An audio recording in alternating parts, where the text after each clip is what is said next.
let me talk about Muhammad Ali. This should tell you something right here. You know who probably had the greatest anticipation of all time, and who had the greatest reflexes of all time, and who had the greatest instincts of all time? Muhammad Ali. With all that being said, Wow. with all that being said,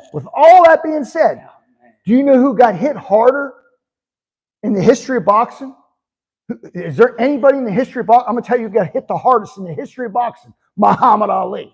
So what does that tell you? With a guy that had more anticipation, okay, and better anticipation, better. So when you're copying that, keep that in mind. You got a guy that had the greatest anticipation, the greatest instincts, the greatest reflexes of all time, and he still got hit harder than anybody in the history of boxing. And it caught up to him at the end of his life. It caught up to him, right? He got hit harder. You know why? You know why he won those fights against Frazier and Foreman and Ken Norton? Was most people don't even think he beat Ken Norton. I think people think he lost 3 times.